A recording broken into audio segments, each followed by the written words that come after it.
എൻ്റെ പിന്നിലെ ഈ കൂടാരത്തിനുള്ളിൽ 2 കൊച്ചു പെൺകുട്ടികളുണ്ട്. 7 ദിവസമായി ആ പെൺകുട്ടികൾ ഇതിനുള്ളിലാണ് ജീവിക്കുന്നത്. ഇനി അക്കഥ പറയാം. വയനാട് ജില്ലയിലെ അപ്പാടടുത്തുള്ള പഞ്ചമി എന്ന ഉന്നതിയിലെ കാട്ടുനായ്ക്ക വിഭാഗത്തിൽപ്പെട്ട ജ്യോതി എന്ന 12 വയസ്സുകാരി പെൺകുട്ടിയുടെ വയസ്സറിയിച്ച കല്യാണമായിരുന്നു ഇന്ന്.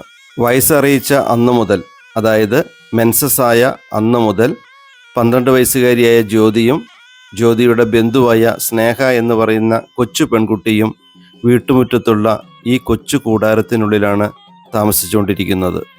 ഈ 2 കുട്ടികൾക്കും വേണ്ട ഭക്ഷണവും മറ്റു സാധനങ്ങളും എല്ലാം കുടുംബാംഗങ്ങൾ ഈ കൂടാരത്തിനുള്ളിലേക്ക് എത്തിച്ചു കൊടുക്കും. സ്ത്രീകളെ അല്ലാതെ മറ്റു പുരുഷന്മാരെ കാണാൻ പാടുള്ളതല്ല. ഇന്ന് വയസ്സറിയിച്ച കല്യാണമാണ്. കൂടാരം പൊളിച്ചു മാറ്റി ആ കുട്ടിയെ പറമ്പിൽ നിന്ന് ഒരു ചോടും പച്ചമഞ്ഞൾ പറിച്ച് അരച്ച് അത് വെള്ളത്തിൽ കലക്കി പാട്ടും ഡാൻസും മേളങ്ങളും പ്രാർത്ഥനകളും ഒക്കെയായി ഒരു രാജകുമാരിയെപ്പോലെ അണിയിച്ചൊരുക്കി കുടുംബക്കാരും കൂട്ടുകാരും വീട്ടുകാരും അയൽവക്കക്കാരും എല്ലാവരും ഒത്തുചേർന്ന് മഞ്ഞൾ വെള്ളം തളിച്ച് അനുഗ്രഹിച്ച് ആശീർവദിച്ച് പാട്ടും കുരവയും ഒക്കെയായി ഏറെ സന്തോഷമുള്ള, അഭിമാനമുള്ള, അനുഗ്രഹമുള്ള നിമിഷങ്ങളിലൂടെയാണ് ഞങ്ങൾ കടന്നു പോകുന്നത്. ഈ ചടങ്ങ് അത്രമേൽ അച്ചടക്കത്തോടെ, വ്രതശുദ്ധിയോടെ, എല്ലാവരുടെയും ഒത്തൊരുമയോടെ, കൂട്ടുത്തരവാദിത്തോടെ, വളരെ സന്തോഷത്തോടെ, അനുഗ്രഹത്തോടെ നടത്തപ്പെടുകയാണ്. ചടങ്ങിന് വന്ന എല്ലാവരും പച്ചമഞ്ഞൾ കലക്കിയ വെള്ളം ആ കുട്ടികളുടെ ശിരസിൽ ധാരയായി ഒഴിച്ച് ആശീർവദിച്ച് ഇനിയുള്ള ഭാവി ജീവിതത്തിൽ എല്ലാ അനുഗ്രഹങ്ങളും സർവേശ്വരനായ ഈശ്വരൻ നൽകട്ടെ എന്ന് പ്രാർത്ഥിച്ച് അനുഗ്രഹിക്കുന്നു. ഞങ്ങൾ പഞ്ചമി ഉന്നതിയിൽ അതിരാവിലെ എത്തിയതാണ്. ആ നിമിഷം മുതൽ ഭക്ഷണമുണ്ടാക്കുന്നു, നെയ്ച്ചോറുണ്ടാക്കുന്നു, കോഴിക്കറി വയ്ക്കുന്നു, പച്ചക്കറി എരിയുന്നു, സാമ്പാർ ഉണ്ടാക്കുന്നു. ഓരോ കാര്യങ്ങളും വളരെ ശ്രദ്ധയോടെ, ചിട്ടയോടെ, ഒത്തൊരുമയോടെ ഇവർ ചെയ്യുകയാണ്. ഓരോ വിഭാഗത്തിൻ്റെയും ആചാരങ്ങളും അനുഷ്ഠാനങ്ങളും ഏറെ വ്യത്യസ്തമാണ്. കൂടാരം പൊളിച്ചു നീക്കി അനുഗ്രഹിച്ചതിന് ശേഷം കുട്ടികളെ ദേഹശുദ്ധി വരുത്താനായി കുളിപ്പുരയിലേക്ക് എല്ലാവരും കൂടെ കൊണ്ടുപോയി.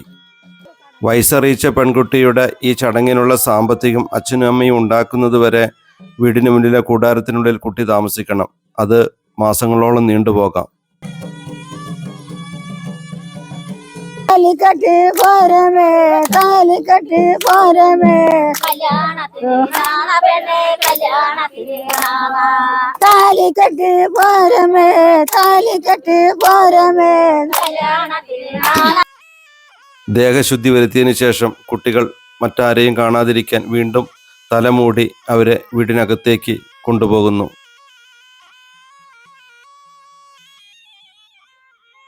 അതിനുശേഷം പുതിയ വസ്ത്രങ്ങൾ ധരിപ്പിച്ച് ഒരു രാജകുമാരിയെ പോലെ അണിയിച്ചൊരുക്കി വീട്ടുമുറ്റത്തേക്ക് ആനയിക്കുന്നു.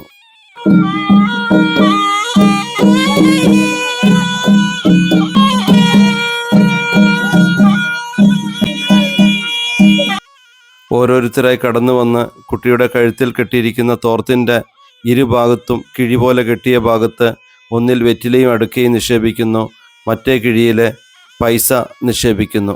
അങ്ങനെ വീണ്ടും ഓരോരുത്തരും കുട്ടിയെ അനുഗ്രഹിക്കുന്നു. അതോടൊപ്പം തന്നെ 7 ദിവസം കൂടാരത്തിനുള്ളിൽ പ്രായപൂർത്തിയായ ഈ കുട്ടിക്ക് കൂട്ടിരുന്ന ചെറിയ കുട്ടിക്കും സമ്മാനങ്ങൾ നൽകുന്നുണ്ട്. മറ്റൊരു പ്രോഗ്രാമിൽ പങ്കെടുക്കേണ്ടതുകൊണ്ട് ബൈക്കും എടുത്ത് ഞാൻ വേഗം തിരിച്ചുപോയി. അപ്പൂസിനെ അവിടെ നിർത്തി ബാക്കി കാര്യങ്ങൾ വീഡിയോ എടുക്കുന്നതിന് വേണ്ടിയിട്ട്. ഉച്ചകഴിഞ്ഞ് വൈകുന്നേരം അപ്പൂസ് തിരിച്ചു പോരുന്ന സമയത്ത് അവരിൽ പലരും അപ്പൂസിനോട് ചോദിച്ചു, തിരിച്ചു പോകാൻ വണ്ടിക്കൂലിക്ക് പൈസയുണ്ടോ കയ്യിൽ, പൈസ തരട്ടെ എന്ന്. വളരെ സ്നേഹത്തോടെ, വളരെ ആത്മാർത്ഥതയോടെ അവർ ഞങ്ങളെ സ്നേഹിച്ചു. ഞങ്ങളെ ഏറ്റവും മനസ്സിന് സന്തോഷം നിറഞ്ഞ ഒരു ദിവസമായിരുന്നു ഇന്നത്തെ ദിവസം മുഴുവൻ അപ്പാട് പഞ്ചമി ഉന്നതിക്കാരോടൊപ്പമായിരുന്നു. ഒത്തിരി സന്തോഷം.